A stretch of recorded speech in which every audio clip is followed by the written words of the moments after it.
내일 검찰의 이재명 대표 소환 통보일을 앞두고 민주당이 이 대표에게 불출석을 권고했습니다. 민주당은 윤석열 대통령을 이 대표와 같은 혐의로 고발하고 김건희 여사 특검법도 추진하기로 하는 등 맞대응에 나섰는데 국민의힘은 이 대표에게 검찰 소환에 응하라고 촉구했습니다. 국민의힘이 추석 전 새 비대위 출범을 위한 작업을 이어갔습니다. 전국위와 상임전국위를 잇따라 열어 현 상황을 비상 상황으로 보는 당원 개적을 완료한 건데 새 비대위원장에는 주호영 전 비대위원장이 유력합니다. 이원석 검찰총장 후보자 인사청문회에서 이 후보자는 지난 정은호 게이트 사건 당시 수사기밀 유출 의혹에 대해서 전면 부인했습니다. 검찰의 이재명 대표 소환과 김건희 여사의 주가 조작 의혹 수사도 청문회 쟁점으로 여야가 공방을 벌였습니다. 뉴스앤 파워 인터뷰, 오늘은 더불어민주당 최고위원인 고민정 의원과 함께 출범 일주일 만에 사법 리스크에 휘말린 이재명 호, 윤 대통령 검찰 고발, 쌍특검 카드 등 본격적인 대여투쟁 전략과 윤석열 정부 출범 이후 첫 정기국회 의정활동 계획에 대해서 들어봅니다.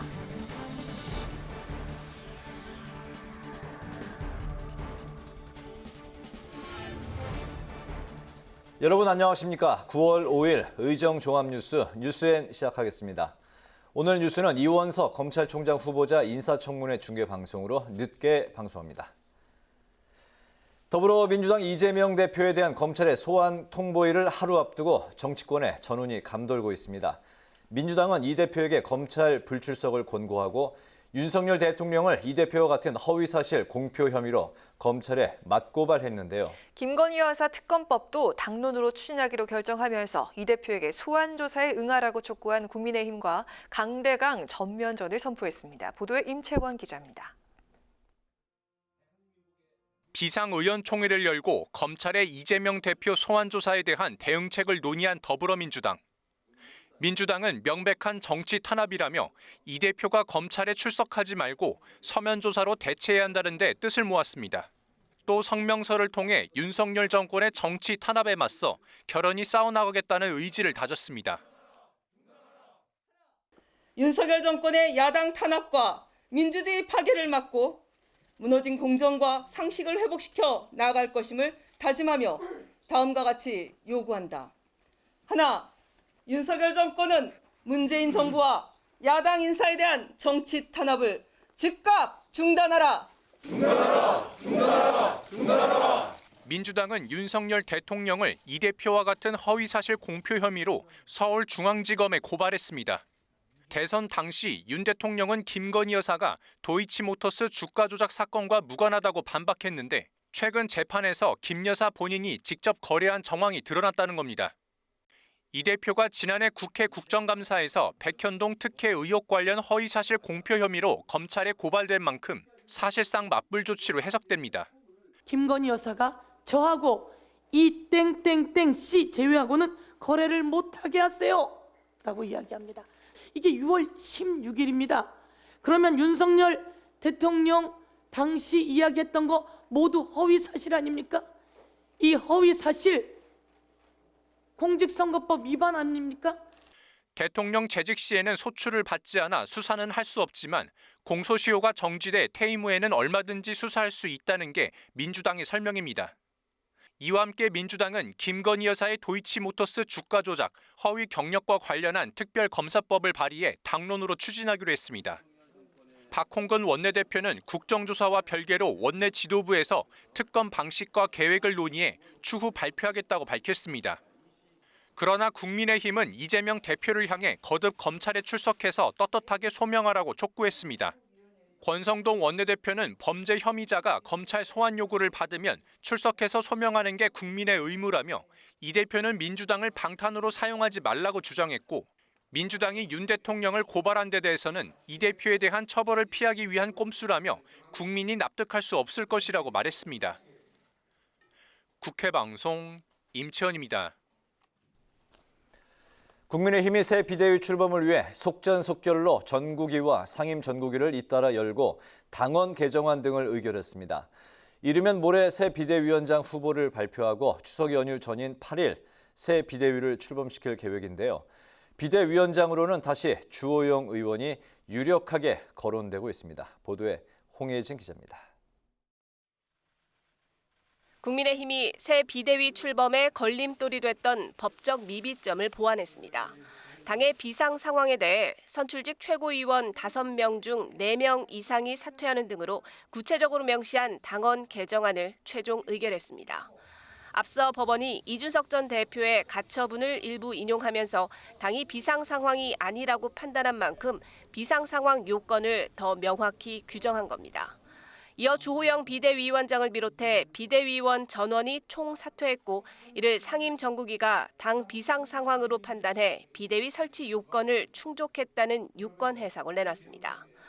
이에 따라 국민의힘은 오는 8일 정국위를 열어 새 비대위를 출범시킨다는 계획입니다. 당 내부 문제로 국정 운영에 계속 부담을 안겨서는 안 됩니다. 도대체 이런 집권 여당이 어디 있냐는 국민들의 따가운 질책을 무겁게 받아들여야 합니다. 새 비대위원장은 이르면 7일에 발표할 예정인데 주호영 전 비대위원장이 유력하게 거론되고 있습니다. 당내에선 주 전 비대위원장의 잘못이 아닌 법원의 가처분 인용으로 직무가 정지된 만큼 다시 선출되는 데 문제가 없다는 의견이 나오고 있습니다. 김종인 비대위원장님하고 투톱이 돼서 당을 살렸고 정권 교체한 주역 중에 한 분이시기 때문에 당내 의원들 쪽에서는 그래도 주호영 비대위원장님이 적합하지 않겠나라고는 충론입니다. 새 비대위가 출범한다 하더라도 순항할 수 있을지는 미지수입니다. 당장 오는 14일 이 전 대표가 추가로 신청한 가처분 신문이 열리는데 그 결과에 따라 새 비대위가 또 자초될 가능성도 있습니다. 만약 기각되더라도 이 전 대표가 새 비대위가 부당하다는 여론전을 이어간다면 부담일 수밖에 없습니다. 여기에 당내 일각에서도 새 비대위에 부정적인 의견이 여전히 존재해 새 비대위는 당내 갈등을 봉합하고 전당대회까지 원활하게 마무리해야 하는 과제를 안고 시작할 것으로 보입니다. 국회방송 홍혜진입니다. 국회 법제사법위원회는 윤석열 정부 첫 검찰총장 후보자인 이원석 후보자에 대한 인사청문회를 진행했는데요. 청문회에서는 이 후보자에게 제기된 수사기밀 유출 의혹이 쟁점이 됐습니다. 여야는 또 김건희 여사의 도이치모터스 주가 조작 연루 의혹 수사와 이재명 민주당 대표의 검찰 소환 통보를 두고 공방을 벌였습니다. 박지영 기자의 보도입니다. 이원석 검찰총장 후보자의 인사청문회에서 야당은 이 후보자를 상대로 수사기밀 유출 의혹을 집중 추궁했습니다.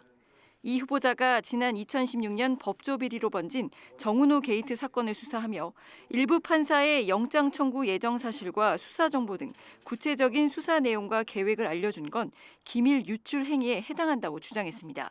심지어는 전화로 영장 청구 예정을 저녁 7시 20분에 통보를 해줬습니다. 그래서 그 다음 날에 이 문제된 B의 판사가 해당 내용을 지득하고 그 참고인에게 허위 진술을 해달라고 어떻게 공무상 비밀 누설죄가 아니다라고 평가할 수 있겠습니까? 하지만 이 후보자는 법관 징계와 관련한 최소한의 필요한 정보만 제공했다고 거듭 해명했고 사법행정권에 도움을 주는 차원 안에서만 제가 통보드렸다는 말씀은 분명히 드립니다. 여당도 법원의 최종 판결을 들어 공무상 기밀 누설이 아닌 정보 제공이었다며 이 후보자를 옹호했습니다. 그 당시 후보자와 윤리감사관이 주고받은 정보는 공무상 비밀에 해당하지 않는다라고 법원이 최종 판단했다고 봐도 되겠습니까? 공무상 비밀이 아니다, 문제가 없다라고 판결한 걸로 알고 있습니다. 여야는 이재명 민주당 대표의 검찰 소환 통보와 김건희 여사의 도이치모터스 주가 조작 연루 의혹 수사를 놓고 공방도 벌였습니다. 여당은 이재명 대표를 향해 통상적인 검찰 소환을 전쟁 선포라고 하는 간큰 피의자라고 맹비난했고 이러한 간큰 피의자를 상대로 정확하게 진실을 가리고 치우침이 없이 수사하는 것이 이것이 검찰의 임무라고 생각합니다. 야당은 도이치모터스 주가 조작 의혹 수사가 시작된 지 2년이 지났는데도 검찰이 결론을 내리지 못하고 있다며 특검 필요성을 강조했습니다. 의혹이 큽니다. 그러나 검찰은 제가 느끼기로는 무혐의를 예비해 놓은 것 같습니다. 이 사안에서 특검을 할 필요가 있다고 본 의원은 생각합니다. 이 후보자는 도이치모터스 주가 조작 의혹 사건은 수사 지휘권 배제로 보고받은 게 없다며 다시 수사 지휘를 할 수 있도록 도와달라고 말했고 이재명 대표의 검찰 소환과 관련해선 충분히 진술할 기회를 준 것이라며 증거와 법리에 따라서만 판단할 것이라고 밝혔습니다. 이 밖에 이 후보자는 야당의 윤석열 대통령과의 사적 친분으로 인한 정치적 중립 우려에 대통령과 사적 친분이 전혀 없다고 반박했습니다. 국회방송 박지영입니다. 국회 예산결산특별위원회의 지난해 결산을 위한 비경제부처에 대한 부별 심사에서는 김영란법 위반 여부가 도마 위에 올랐습니다. 국민의힘은 지난 대선 당시 논란이 됐던 민주당 이재명 대표의 무료 변론 의혹을 소환했고 민주당은 원희룡 국토부 장관을 겨냥했습니다. 김동길 기자가 취재했습니다. 국민의힘은 더불어민주당 이재명 대표의 무료 변론 의혹을 문제 삼았습니다. 지난 대선에서 이 대표가 공직선거법 위반 재판 당시 송도한 국가인권위원장으로부터 무료로 변론을 받았다는 사실이 알려지면서 부정청탁금지법 위반이 아니냐는 논란이 벌어졌는데 이 사건을 다시 꺼내든 겁니다. 변호사 비용이 얼마인지 알고 계십니까? 모릅니다. 네, 2억 5천만 원입니다. 전현희 위원장도 법조인이기 때문에 전관 출신 변호사들이 줄지어 포진한 호화 변호인단의 3번의 재판과 헌법소원에 저 비용이 대단히 상식적이지 않을 것이라는 것은 누구보다 잘 이해할 겁니다. 더불어민주당은 원희룡 국토부 장관의 청탁금지법 위반 의혹을 제기하며 맞불을 놨습니다. 원 장관이 제주도지사 시절 일식당에서 업무 추진비로 1,500만 원을 넘게 사용했는데 이 식당 메뉴 가격이 점심은 7만 5천 원, 저녁은 16만 원이라고 지적했습니다. 김영란법은 업무 유관자가 식사 비용을 3만 원 넘게 제공하거나 받는 걸 금지하고 있는데 원 장관이 이를 위반했다는 겁니다. 청장님, 네. 같은 잣대라면 오마카세를 접대한 원희룡 장관도 경찰의 소환 조사를 받고 검찰에 송치되어야 하지 않겠습니까? 지금 해당 사안에 대해서도 고발장이 접수가 되어서 저희 지금 해당 경찰청에서 수사 진행 중에 있습니다. 예결위 결산심사에서는 지역사랑 상품권 특혜 의혹도 제기됐는데 국민의힘은 민주당 이재명 대표가 경기도지사 시절 지역사랑 상품권 전체 예산의 17%인 2,186억 원이 경기도에 교부됐다고 지적했습니다. 또 적자 회사였던 코나아이가 경기도 지역상품권 운영 대행사를 맡으면서 큰 수익을 냈다며 관련 조사가 필요하다고 주장했습니다. 무려 2021년도에는 당기 순이익이 525억 원으로 올라가요. 이거 정말 심각한 문제입니다. 우리 감사원장님도 계시고 법무부 장관님도 나와 계신데 이놈은 철저하게 좀 들여다볼 필요가 있다. 민주당은 대통령실에 대규모 인적 쇄신을 거론하며 대통령 일정 외부 유출 사건 등을 집중 추궁했습니다. 대통령실에서는 위의 중대 보안사고 2건에 대해서 감찰을 실시한 바가 있으신가요? 내부적으로 조사를 진행했을 것으로 보고요. 예, 감찰을 진행하셨다고 하셨는데요. 그러면 감찰에 따른 대통령실을 그만두신 직원이 있습니까? 내부적으로 어떤 사항이 조치됐는지 등은 제가 공개할 수 있는 사항은 아닌 것 같습니다. 이 밖에 여야는 태풍 힘난노에 철저한 대비를 당부했고 범죄 행위를 한 미성년자 촉법소년 연령의 하향과 감사원의 정치적 중립성 유지 등을 촉구했습니다. 국회방송 김동길입니다. 국회 국토교통위원회 전체 회의에서 여야가 주택 공급 대책을 두고 설전을 벌였습니다.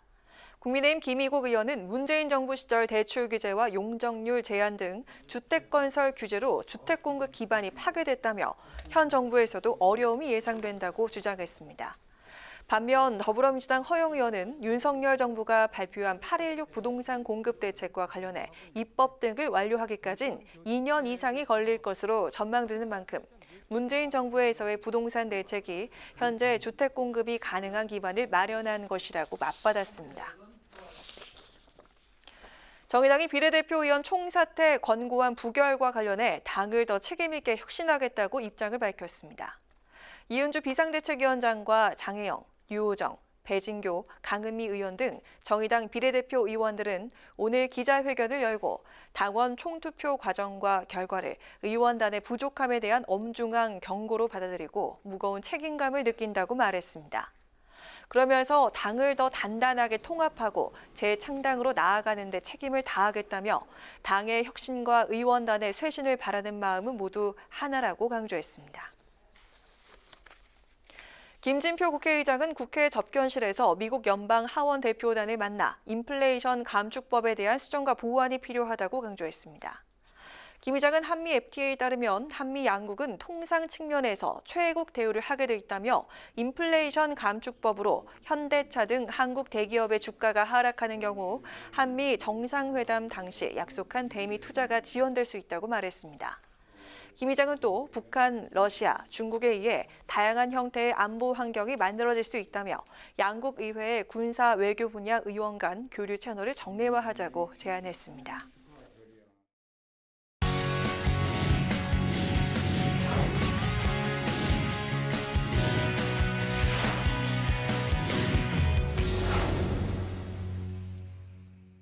네, 오늘 이슈 분석 태윤영 기자와 함께합니다. 태 기자 어서 오세요. 안녕하세요. 네. 국민의힘 혁신위원회가 2호 혁신안을 논의했는데 총선에서 공직 후보자 자격시험의 적용 여부를 두고 이제 관심을 모았었습니다. 어떻게 결론이 났습니까? 네, 국민의힘 혁신위가 공직 후보자 기초 자격시험, 이 PPAT라고 하죠. 이 PPAT 적용 대상을 국회의원과 광역단체장으로까지 확대하는 안을 논의했지만 최종 결론을 내지 못했습니다. 이 지도부 공백 사태를 고려해서 2호 혁신안 또한 새 지도부 출범 이후에 발표하는 것으로 그 시기를 미뤘는데요. 오늘 논의한 PPAT 확대안의 이 핵심은 지난 6일 지방선거 때 기초의원 후보 등에게 적용했던 것을 차기 총선에서까지 적용 대상을 더 넓히겠다는 거였습니다. PPAT는 이준석 전 대표가 정당개혁 방안으로 제시했던 건데 당원 당규를 포함해 6가지 과목을 통해 이 공직 후보자를 가려내는 시험입니다. 앞서 혁신위는 소위에서 PPAT 합격제 총선 도입하고 이 당 윤리위원회 일상 강화 등을 검토한 것으로 전해졌는데요. 이 첫 번째 1호 혁신안에는 공천관리위원회의 공천 기능 중에 이 후보자 부적격 심사 권한을 윤리위에 이전한다 이런 내용이 담긴 바 있습니다. 네, 공직 후보자 기초 자격시험 PPAT 적용 확대안이 오늘 최대 쟁점이었는데요. 현직 의원들까지 적용되는 게 이게 이제 관건인 거죠. 맞습니다. 아무래도 민감한 공천 문제를 손보는 거기 때문에 이 PPAT 이 확대안이 갈등의 불씨가 될 수 있다 이런 관측이 나왔었고요. 네. 더욱이 PPAT는 이준석 전 대표의 상징 아니겠습니까? 그래서 지도부 교체로 어수선한 이 환경 속에서 이 PPAT 적용 대상이 확대가 당내 혼란을 더 가중시킬 수 있다. 또 괜한 오해를 살 수 있다. 이런 우려도 있었습니다. 네. 또 현직 의원들이 대상이다 보니까 당내 반발이 예상됐습니다. 사실 이 전 대표가 혁신위 과제로 공천개혁을 언급했을 때부터 PPAT는 당내 논란거리였는데요. 공천개혁을 띄워서 친윤석열계를 배제하려는 거 아니냐 하는 당 일각의 시선이 있었던 겁니다. 지난 1차 혁신안을 만들 때에도 PPAT 확대 논의가 있었는데요. 하지만 2년 남은 총선을 둘러싼 당내 갈등이 고조될지 모른다는 분위기 속에 결국 1호 혁신안에 담기진 않았습니다. 실제로 주호영 당시 비대위원장은 1호 혁신안 발표를 놓고서 신중을 기해달라 이렇게 주문할 정도였습니다. 혁신위가 의결한 혁신안은 최종적으로 비대위나 최고위에서 통과돼야 효력이 발생합니다.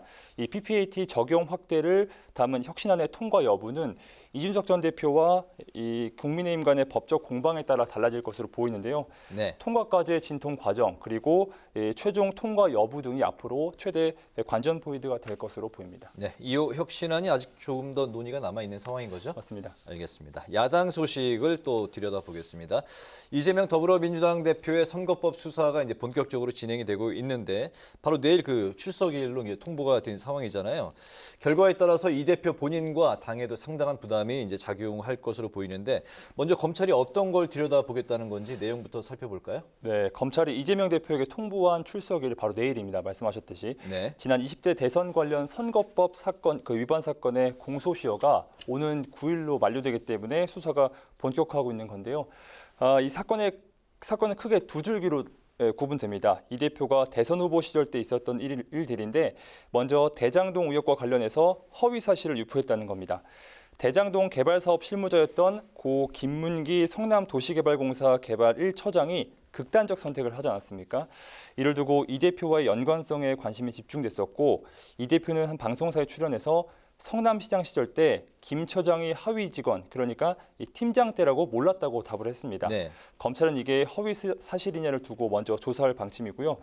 또 백현동 개발 특혜 의혹과 관련된 허위사실 공표죄도 있습니다.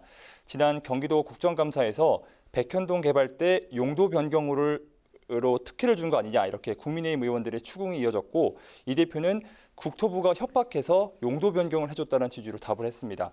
두 사건에 대해서 시민단체와 국민의힘이 각각 선거법 위반 혐의로 이 고발을 했고 검찰 수사로까지 이어지게 됐습니다. 예, 이 부분이 이제 본인의 이제 의견 전달이냐 이제 사실이냐 여부를 놓고 이제 공방을 벌일 것으로 보이는데 선거법 위반 여부가 이제 인정이 되면 이재명 대표가 차기 대선 출마에 할 수 있는 그 길에 영향을 미치는 거죠? 맞습니다. 이 공직선거법을 보면 100만 원 이상의 벌금형을 선고받게 되면 향후 5년 동안 출마길이 막히게 됩니다. 네. 이 대표 이 차기 대선 출마길이 막히다 보니까 결과에 따라서 정치 생명에 영향을 미칠 수 있다 이런 분석이 있고요.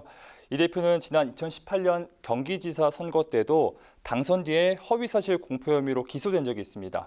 2심에서 벌금 300만 원, 이 당선 무효용을 선고받았는데요. 그땐 대법원에서 무죄 취지 파기환송으로 말 그대로 기사회생했습니다. 이 당시 이 대표는 결과가 나올 때까지 살떨리는 두려움을 이 사력을 다해 견뎌냈다 이렇게 심경을 밝힌 바 있는데요. 이번에도 재판 결과가 나올 때까지 상당 기간 부담을 가질 수밖에 없다 이런 관측이 나오고 있습니다. 네, 100만 원 이상의 벌금이 나오게 되면 향후 5년 동안 피선거권 박탈, 차기 대권에 이제 도전할 수 없다는 이제 그런 상황이 될 텐데 이렇기 때문에 이제 그 이재명 대표 개인뿐 아니라 당 입장에서도 이번 수사 결과에 대한 그 파장이 굉장히 이제 클 것처럼 보입니다. 맞습니다. 이 대표가 당선 무효용을 확정받으면 선거 보존 비용 등 이 434억 원, 그러니까 430억 원 가량을 당이 토해내야 합니다. 공직선거법 265조의 2를 보면요, 당선 무효된 자 등의 비용 반환 규정 때문인데요. 당선 무효용이 확정될 시 후보자를 추천했던 정당, 그러니까 여기선 더불어민주당이 반환 보전받은 선거비를 도로 반납해야 합니다. 더불어민주당 여의도 당사가 한 300억 원대로 추정된다고 하니까 쉽게 말해서 당사를 팔아도 해결할 수 없는 금액인 겁니다. 민주당이 돈을 못 내게 되면 매분기 선관위에서 경상보조금 명목으로 받는 게 있는데요. 그게 압류되거나 또 2024년 총선 때 받는 선거 지원금을 차압당할 수밖에 없게 됩니다. 하지만 당내에선 유죄가 나올 확률은 낮게 보고 있습니다. 이 방송사 인터뷰 과정에서 나온 발언을 두고 허위사실 공표라고 한다면 언론의 자유는 상당히 훼손될 수 있다. 아니면 또 기소거리도 안 된다. 이렇게 보는 겁니다. 오히려 민주당은 윤석열 대통령을 선거법상 허위사실 공표 혐의로 리포트에서 보셨듯이 오늘 검찰에 고발했는데요. 같은 선거법 위반 혐의로 맞불을 놓은 셈인데 여야가 당대표하고 이 현직 대통령에 대한 수사를 촉구하면서 어떤 결과가 나오든 간에 전국은 급속도로 얼어붙을 상황에 직면했습니다. 네, 오늘 또 민주당의 고민정 최고위원이 이제 또 그 출연을 하기로 예정이 되어 있으니까 관련 이야기를 또 나눠보도록 하겠습니다. 오늘 이슈 분석은 태윤영 기자와 함께했습니다. 태 기자 수고했습니다. 수고했습니다.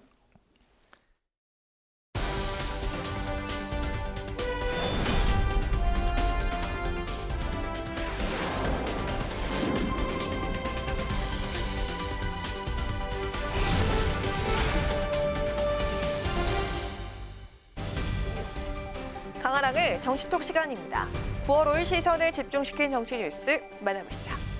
첫 번째 정치톡은 대통령실 인적 개편 초읽기입니다. 윤석열 대통령이 추석 전 마무리 짓는 것을 목표로 대통령실 인적 개편에 돌입했습니다. 이르면 이번 주 초 일부 인선과 조직 개편안을 발표할 것으로 예상됐지만 초강력 태풍 흰남노의 북상으로 전국에 비상이 걸린 만큼 태풍 상황이 종료된 후에 발표할 것으로 전망하고 있습니다. 대통령실에 따르면 대통령실 인사 개편안 발표는 추석 연휴 전, 그리고 사회부 총리 겸 교육부 장관, 보건복지부 장관 후보자 내정 발표는 연휴 이후가 될 것으로 전망하고 있습니다. 1차 인적 개편을 통해서 그동안 말 많고 탈 많았던 대통령실 진용을 재정비함으로써 안정적 국정 운영의 첫 단추를 끼우겠다는 의도로 풀이가 되는데요. 지금까지 내부 감찰 등을 통해서 10여 명의 비서관과 행정관이 사퇴했거나 면직됐다고 하고요. 여기에 최대 80에서 100명이 부서를 옮기거나 교체될 것이란 관측이 나오고 있습니다. 한편 대통령실의 인적 개편 작업을 놓고 정치권에선 다양한 해석들이 나오고 있는데요. 사람을 쉽게 내치지 못한다던 윤 대통령이 대규모 인사조정에 나선 이유는 결국 민심 때문이라는 시각과 함께 대통령실의 중심축이 이동하고 있다는 시각입니다. 윤핵관 세력의 후퇴와 검핵관, 권력의 확대, 즉 윤핵관 라인에서 검찰 관료 출신의 인사로 대통령실의 중심축이 옮겨가는 과정이라는 해석이 나오고 있습니다. 윤핵관들이 청와대 비서관 행정관을 채용해가지고 80명, 100명 지금 속관하고 다시 보직 변경을 한다는 거 아니에요. 전 이것은 윤핵관들이 추천을 해서 그러한 인사를 장악했다가 검핵관들에게 지금 도태를 당하는 거다. 용산 대통령실의 권력은 윤핵관에서 검핵관으로 완전히 넘어가는 거예요. 이건 진짜 국기문란이에요. 사실 그 인사가 문제였잖아요. 인사의 어떤 추천과 검증을 담당했던 분들에 대해서 책임 묻고 쇄신하는 게 맞거든요. 네. 근데 이런 부분들이 이 행위와 그다음에 책임을 묻는 과정들이 이렇게 명확하지가 않아요. 그리고 이렇게 너무 광범위하게 그냥 일률적으로 잘라내는 게 아니냐 이런 네. 건 좀 걱정이 좀 되고요. 네. 너무 광범위하게 했을 때 오히려 좀 흉흉해질 수 있거든요.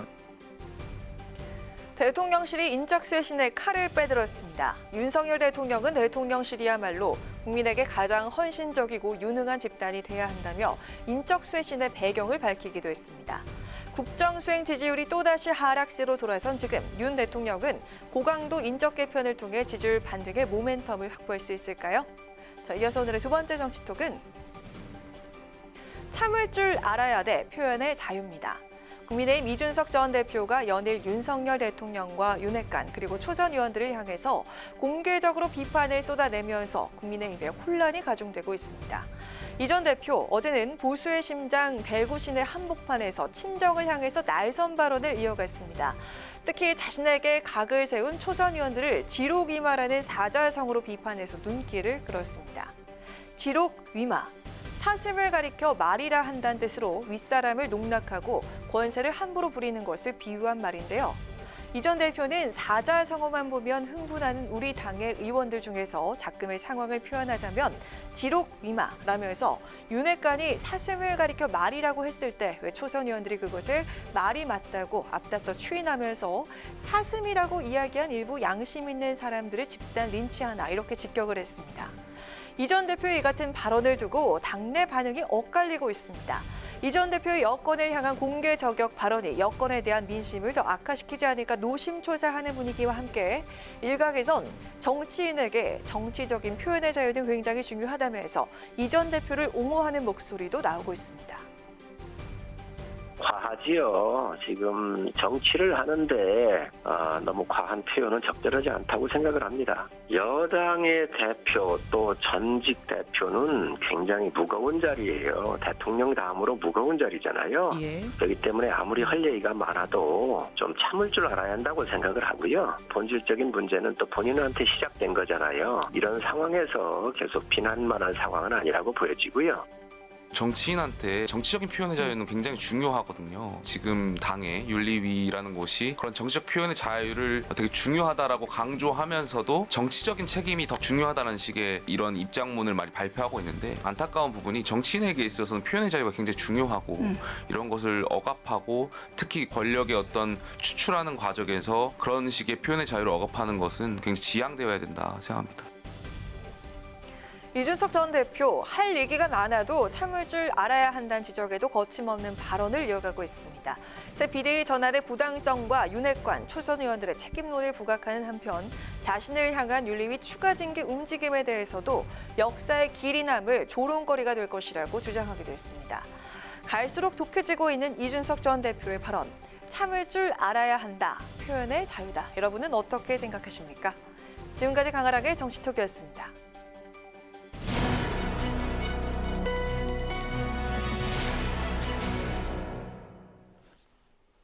네, 새 비대위 출범을 위한 준비를 마친 국민의힘 이제 인선만 남겨놓고 있습니다. 이와 관련한 당내 소식을 국민의힘 곽승용 부대변인과 짚어보도록 하겠습니다. 대변인님 안녕하십니까? 반갑습니다. 네, 안녕하세요. 네, 반갑습니다. 여당이 당원 개정안 의결과 주호영,호의 공식 해산으로 새 비대위 출범에 기틀을 닦았는데요. 이제 비대위 인선에 관심이 쏠리고 있습니다. 당 안팎에서는 다시 주호영,호 시즌2가 유력하다는 전망이 나오고 있는데 김기현 의원 이야기도 나오고 있거든요. 실제로 전해지는 소식이 있습니까? 현재까지 저희가 정확히 확인된 바는 없으나 당 안팎에서 이제 주호영 비대위원장께서 다시 비대위원장으로 임명될 것이라는 얘기가 나오고 있는 상황은 맞습니다. 다만 이제 주호영 비대위원장께서 임명하셨던 비대위원 분들도 그대로 다시 임명될지에 대해서는 현재 불확실한 상태입니다. 네. 하지만 그 새 비대위 운명 역시 법원의 판결에 달렸잖아요. 당과 이준석 전 대표가 가처분 2라운드에 들어간 상황 아니겠습니까? 만약 이번에도 법원이 이 전 대표 손을 들어주면 당이 그야말로 대혼돈 속에 빠져들 텐데 이런 상황도 대비를 하고 있습니까? 어떻습니까? 애초에 저희 당이 처음에 비대위를 만들 때에도 그 이준석 대표가 신청해놓은 가처분이 인용될 가능성은 거의 없다고 보고 가처분이 인용되었을 시에 대한 대비책을 별로 생각하지 않았던 것 같습니다. 그래서 지금의 상황까지 오게 된 것 같은데 이번에 새롭게 만드는 비대위의 경우에는 더 어려울 수밖에 없는 것이 굉장히 혼란한 상황 속에서 복잡한 법리적 해석과 절차를 거쳐가면서 비대위를 만들었기 때문에 가처분이 또 인용될 시에 대한 대비책을 마련할 시간 자체가 없지 않았을까 합니다. 네, 이제 여야 상황도 살펴보겠습니다. 민주당이 이재명 당대표를 향한 검찰의 칼날에 맞불 카드를 꺼내 들었는데요. 윤 대통령 고발 그리고 김건희 특검법 추진에 나섰습니다. 특히 이 대표는 김건희 특검을 위해서는 본인 관련 특검도 받을 수 있다. 이른바 쌍특검까지 제안을 했다고 전해지는데요. 이런 야당 강수에 여당은 어떤 입장인지 궁금합니다. 저희 당 공식 입장을 말씀을 드리면요. 도이치모터스 사건은 이제 문재인 정부 검찰에서 2년 이상 반부패 수사부를 총동원해서 갖은 수사를 다 하고도 관련성을 찾지 못한 사건이다. 반면 이재명 대표의 사법 리스크는 대선 전부터 이어진 전 국민적 의혹이고 의혹도 한두 가지가 아니기 때문에 반드시 진실을 규명해야 하고 그래서 이재명 대표는 수사기관의 수사에 적극 협조해야 한다라고 하는 게 저희 당의 공식 입장입니다. 네, 오늘 말씀 잘 들었습니다. 네, 감사합니다. 네, 지금까지 곽승용 국민의힘 부대변인이었습니다.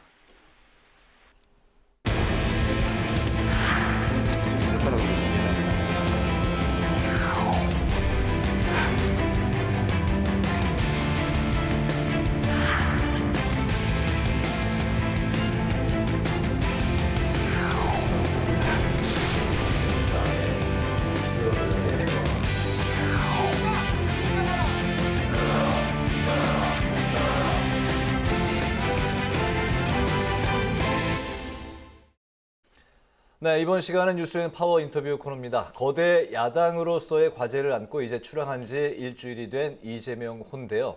하지만 시작부터 사법 리스크 소용돌이에 빠져 있습니다. 이에 민주당 전면전도 불사한 강경 모드에 돌입했는데요. 관련한 야당 지도부의 입장을 더불어민주당의 최고위원 고민정 의원과 함께 이야기를 나눠보도록 하겠습니다. 의원님 안녕하십니까? 네, 반갑습니다. 네. 먼저 축하드립니다. 네, 고맙습니다. 그래서 굉장히 피곤하시겠어요, 일정이요. 예, 사안들도 워낙 많고요. 또 선거 네. 끝나자마자 바로 이 국립현충원부터 일정을 시작해서 네. 쉴 틈이 없습니다. 네.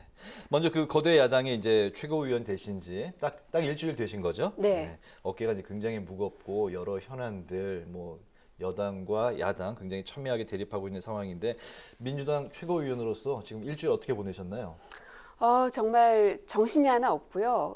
특히나 최근 요 일주일 사이에는 큰 사건들이 워낙 많다 보니까 결정해야 될 사안들도 많고 그래서 어깨가 많이 무겁습니다. 특히나 지금은 이제 흰남노 태풍 피해가 있을 것으로 예상되고 있어서 저희가 민생을 챙기기로 한 만큼 오늘 재난재해 관련된 특위위원장을 세우기도 했는데요. 사실은 정부 여당이 해야 될 몫이긴 하지만 저희가 여당이라는 그런 마음으로 민생을 잘 챙겨가려고 여러 가지 정책들을 검토하고 또 챙기고 있습니다. 네, 두 번째 질문도 좀 간단하게 드려볼게요. 새 지도부 궁합이라고 할까요? 케미가 어떤지 궁금한데 그 이재명 대표의 리더십도 어떤지 살짝 여쭤보도록 하겠습니다. 아직은 일주일밖에 안 돼서 뭐라고 이제 판단하기는 어렵기는 한데 이 비공개 회의 안에서는 굉장히 다양한 의견들을 내고 있습니다. 뭐 다른 이견들도 있기도 하고요. 이제 다만 이제 공개적으로 표출이 될 때는 좀 하나된 민주당의 모습을 보여드리는 게 좋겠다 하는 생각이 들어서 좀 거기에 맞춰서 같이 가고 있습니다. 네, 겉으로 보기엔 굉장히 화기애애하게 여태까지 이제 행보가 보였습니다. 문 전 대통령 이제 그 양산에도 같이들 이제 다 같이 동행을 하셨던 모습도 잘 봤는데 선출직 최고위원 중에 우리 그 고민정 의원 한 분을 빼고는 전부 친명계다 이제 그런 이제 분석도 나오고 있고 친명 일색 지도부에서 유일한 친문계 비명계 문제라는 그런 뭐 진단도 나오고 있습니다. 하지만 또 그 이재명 대표하고 사이가 또 괜찮다. 그렇기 때문에 그 최고위원 5분 네. 전체가 또 뭐 친명계다 그런 이야기들이 이제 언론에서 나오고 있는데 전대직 그 이재명 대표 첫 마디가 우리는 친문입니다. 또 이런 이야기도 있었습니다. 어떻게 보세요? 지금은 이제 친문, 친명 혹은 친노까지도 나누는 게 무슨 의미가 있나 싶습니다. 다 같이 이제 민주당이라는 거대한 바다 안에서 만났기 때문에 각자 조금씩 의견은 다를 수 있겠지만 네. 얼만큼 의견을 이제 표출할 수 있는지 여부에 달린 것 같고요. 그리고 언론에서도 이제 저를 향해서 뭔가 현재 이재명 당대표와 다른 의견을 내기를 좀 기다리시는 것 같은데 뭐 제가 굳이 거기에 이렇게 동조할 이유는 없다고 생각하고요. 다만 민주당이 민심과 당심이 괴리되는 현상을 보였을 때에는 그때는 거리낌 없이 이 국민들의 마음을 잘 전달하는 역할은 해야 되겠다 지금도 생각하고 있습니다. 이번에 이제 2위로 최고위원 자리에 오르는 이제 저력을 보여주셨는데 방금 하신 말씀은 그렇다면 이재명 그 친정 체제 그 네. 지금 그런 분위기에서 견제구 역할을 할 때는 톡톡히 하겠다는 그런 말씀이신가요? 그럼요. 지난 전당대회 기간 동안에는 사실은 제가 표를 얻어야 되기 때문에 표 계산만 하면 저의 스탠스가 딱히 좋았다고 볼 수는 없을 겁니다. 하지만 소신을 밝히는 정치인의 모습을 초지일관하게 보여드리는 게 중요하다고 생각을 했고요. 거기에 대해서 뒷감당은 제가 하는 거니까. 그래서 향후에도 전당대회 기간에 그렇게 소신을 밝혀왔던 것처럼 향후에도 소신을 밝혀야 될 일이 있을 때는 또 용감하게 그렇게 해야 한다고 생각합니다. 네. 전대 관련해서 간단하게 질문 마지막 하나 더 드리면 네. 1위를 못해서 좀 서운하진 않으셨나요? 서운하죠. 모든 사람들은 1위를 목표로 하셨나요? 모든 사람들은 다 네. 그 목표를 높게 잡기 마련이니까요. 네. 네. 알겠습니다. 네. 이재명 후보가 출항한 지 나흘 만이자 정기국회 첫날에 검찰이 이 대표에게 소환장을 날리는 바람에 당이 좀 뒤숭숭한 상황이 됐는데요. 몇 시간 전에 긴급 의총을 열었습니다. 민주당이 이 대표에게 내일 그 포토라인에 서지 않을 것을 요청을 했는데 어떤 이유에서죠? 상식적인 수준에서 결정하면 된다고 생각합니다. 참 복잡하다 느낌도 들고 그리고 나가는 것이 정무적으로 맞는가 안 나가는 게 맞는가 계산이 어려울 텐데요. 저는 이제 셈법이 어려울 때일수록 그냥 간단하게 사안을 봐야 된다고 생각하는 편인데요. 네. 보통은 이런 선거법에 이게 뭔가 문제가 생겨서 출석 요구를 받았을 때는 대부분은 서면으로 조사를 하곤 합니다. 그게 통상적인 수준이거든요. 네. 이것도 당대표이기는 하지만 그 통상적인 수준에서 상식선에서 대응하는 게 맞다라고 생각이 들어서 저는 굳이 뭐 나갈 이유가 뭐가 있나 생각이 듭니다. 네네. 포토라인에 서지 말 것을 이제 의견을 모았다는 건 출석을 하되 포토라인만 서지 말라는 그 이야기는 아닌 거죠? 그죠. 예. 포토라인에 서지 않는다는 건 출석을 하지 말아달라는 은유법인 거죠. 맞습니다. 네네. 네. 민주당이 오늘 그 윤 대통령을 검찰에 고발을 하는 그 강경 카드를 꺼내 들었습니다. 지난 대선 과정에서 배우자 김건희 여사의 주가 조작 관련 혐의에 대해서 대통령이 당시 허위 발언을 했다는 건데 사실상 그 야당의 당대표 소환에 대해서 맞불 고발을 한 거다. 뭐 이런 시각이 있습니다. 어떻게 보세요? 시기가 절묘하게 맞았을 뿐이지 맞불로 한 것은 전혀 아닙니다. 왜냐하면 김건희 여사의 주가 조작 사건에 대해서 계속 선을 그어왔고 꼬리 자르기를 해왔었던 윤석열 대통령과 김건희 여사였는데 그것이 아니라는 게 뉴스타파 보도를 통해서 이제 드러났지 않습니까? 네. 그러면 거기에 대해서 이 사실관계를 명확하게 하지 않을 수가 없는 겁니다. 만약에 거기에 대해서 그냥 저희가 방관했더라면 저희는 직무유기를 한 거라고 생각이 들고요. 그래서 이게 때로는 뭔가 맞불 작전이 되는 거 아닌가라는 정치적 어려움이 있다 하더라도 그냥 원칙은 원칙대로 문제가 드러났기 때문에 거기에 대해서 고소고발을 통해서 문제가 해결되기를 원하는 그런 수준으로 봐주시면 좋겠습니다. 네, 오비 일학이다. 뭐 네, 특별히 그렇죠. 뭐 맞불로 하는 그런 건 아니다. 네. 알겠습니다.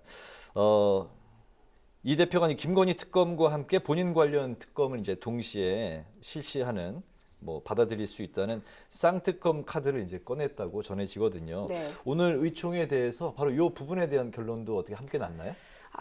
사실은 그 부분은 뭐 논의가 되거나 그러지는 않았고요. 그냥 굉장히 가볍게 이야기된 것들이 좀 확대 해석이 된 게 아닌가 싶고요. 지금은 이제 김건희 특검 같은 경우는 저희가 무슨 정치적으로 정무적 판단을 해서 그런 게 아니라 너무나 많은 주가 조작, 허위 학력 여러 가지 사건들이 있는데 검찰에서 도대체가 수사가 이루어지지 않고 있고 소환 조사라는 것은 하나의 그 수순인데 그것조차 몇 개월째 밟아지지 않고 있는 상황에서 공소시효는 점점 다가옵니다. 이것을 그냥 방치한다면 대한민국의 법치가 과연 제대로 서 있는가, 공정한가라는 의문이 들고요. 여기에 대해서 야당으로서는 아무리 그 사람이 살아있는 권력을 갖고 있는 자라 하더라도 두려움 없이 대응할 수 있어야 되는 게 저는 야당의 임무라고 생각합니다. 네, 국민의힘은 이러한 입장에 대해서 지금 물타기라고 주장을 하고 있습니다. 그리고 여당 측에서는 또 민주당에 대해서 이재명 로펌 역할 그만해라 이렇게 이야기를 하고 있는데요.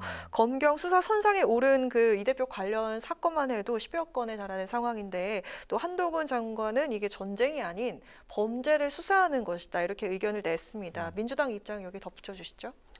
지금 그야말로 살아있는 권력 김건희 여사의 살아있는 의혹이 눈더미처럼 불어나고 있는 겁니다. 한두 개여야죠. 그것도 어떤 방송이나 토론에서의 말실수 정도로 넘어갈 수 있는 사안도 아니고요. 주가 조작이라는 거는 굉장히 많은 사람들의 고혈을 짜내는 그야말로 경제 범죄 중에 범죄입니다. 거기에 누군가가 연루되어 있는데 아무런 조사도 하지 않고 그냥 넘어간다고 한다면 어느 누구가 이 대한민국의 법치에 대해서 신뢰할 수 있겠는가. 저는 그거는 넘어갈 수 없는 부분이라고 생각하고요. 특히나 내일이 되면 그 김건희 여사의 논문 표절에 대해서 그 연구자들이 발표하는 게 내일입니다. 네. 굉장히 큰 문제가 있다라고 예고를 한 바가 있는데 그 내용도 한번 살펴봐야 될 필요가 있고요. 네.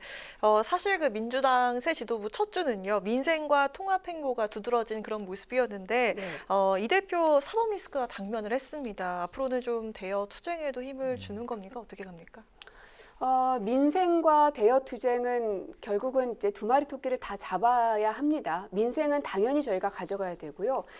그렇다고 해서 대여의 잘못이 눈앞에 분명히 보임에도 불구하고 아무것도 하지 않는다면 직무유기이기 때문에 그래서 유능한 민주당을 당원과 국민들이 요구하는 것은 그 두 마리 토끼를 잘 잡으라는 의미이겠죠. 네네. 민주당이 이제 사법 리스크가 있고 여당 또한 또 마찬가지로 사법 리스크에 이제 휘말려 있는 상태입니다. 추석 전 비대위 시즌 2 바로 이번 주죠. 그 8일까지 그 비대위를 이제 완료하겠다. 비대위원장까지 선임을 하겠다는 입장인데 여기에 이제 발목을 잡고 있는 게 이준석 전 대표의 이제 가처분 2라운드가 예정이 돼 있고 앞으로도 가처분이 몇 개가 이제 더 있을 수 있다라는 그 입장 발표도 했습니다. 네. 집권 여당의 상황을 그 야당의 지도부에서는 어떻게 바라보고 계세요? 이제 평상시에 국민의힘의 우호적인 논설을 썼던 언론에서조차도 코미디를 보는 것 같다라는 이야기가 나오죠. 진짜 유유상종이라는 생각밖에 들지 않고요. 누가 더 잘못했는가라고 묻는다면 참 답하기가 어렵습니다. 근데 만약에 이제 야당이라면 또 좀 모르겠는데 여당은 국민들의 민생을 챙겨야 할 의무가 있는 사람입니다. 네. 조금은 그 당 안에서 이견이 있더라도 그걸 빨리 봉합하고 국민들한테 눈을 돌려야 되는 게 의무인데도 불구하고 아직도 본인들이 야당이라고 착각하시는 것 같고요. 그래서 본인들의 문제도 해결하지 못하면서 다른 사안에 대해서 감나라 배나라 하는 거 보면 아직도 정신을 제대로 못 차린 거 아닌가 하는 생각까지도 좀 드는데 빨리 집권 여당이 제자리로 돌아오기를 바랍니다. 네, 마지막으로 하고 싶으신 말씀 포함해서 저희가 좀 시간을 드릴 텐데요. 거대 야당 최고위원으로서 앞으로 그 각오 말씀 들어보고요. 또 윤석열 정부 출범 이후에 첫 정기국회에서 주안점 어디에 둘 것인지 여쭙도록 하겠습니다. 저희가 얼마 전에 민생 입법까지 22개의 법안을 낸 바가 있습니다. 이제 그 중에는 이 파업으로 인해서 민사소송에 휘말려 있는 노동자들이 참 많은데요. 이거 문제를 풀 수 있는 노란봉투법도 현재 나와 있고요. 그리고 반지하 등 열악한 주거 환경에 놓인 서민들을 위한 최소 주거 보장법 이런 것들을 저희가 통과시켜야 합니다. 지금은 국회 안에서 민주당이 이제 다수석을 차지하고 있기 때문에 이런 민생과 관련된 법안들은 좀 속도감 있게 해결하는 모습 유능하게 보여드리고 싶습니다. 네. 오늘 뉴스앤 파워 인터뷰 이제 마칠 시간이 됐습니다. 뭐 더 하실 말씀은 없으신가요? 네, 앞으로 민주당의 애정도 많이 가져주시고 또 질책과 채찍도 보내주십시오. 그래서 대한민국이 무너지지 않도록 강한 대한민국 또 강한 민주당 만들 수 있도록 저도 최고위원으로서 최선을 다하겠습니다. 네, 오늘 뭐 시간을 아주 짧게 요약과 이제 핵심만을 또 말씀을 하셔서 시간이 좀 주셨습니다. 여유가 있어서 네. 말씀을 드렸습니다. 오늘 뉴스앤파워 인터뷰에서는 사법 리스크의 민주당 이재명호 그리고 대여투쟁 전략 윤 정부 첫 정기 국회를 중심으로 지금까지 더불어민주당 최고위원인 고민정 의원과 함께했습니다. 의원님 오늘 말씀 잘 들었습니다. 네, 고맙습니다. 잘 들었습니다. 네, 고맙습니다. 11호 태풍 흰남노가 강한 바람과 비를 끌어안고 한반도로 북상 중입니다. 태풍은 내일 새벽 제주 동쪽 해상을 거쳐서 아침에 경남 남해안에 상륙할 것으로 보입니다. 제주에 내일까지 최대 600mm 이상의 기록적인 폭우가 예고가 됐고요. 남해안에는 최대 400mm, 그 밖의 전국에 최대 300mm 정도의 강한 비가 내리겠습니다. 오늘 밤부터 내일 오전까지 이번 태풍의 최대 고비가 될 것으로 보입니다. 태풍에 피해 입지 않도록 단단히 대비하셔야겠습니다. 네, 오늘 저녁은 바깥 활동은 자제하시고 최대한 속히 귀가하시는 게 좋겠습니다. 오늘 뉴스에는 여기서 마치겠습니다. 시청해주신 여러분 고맙습니다.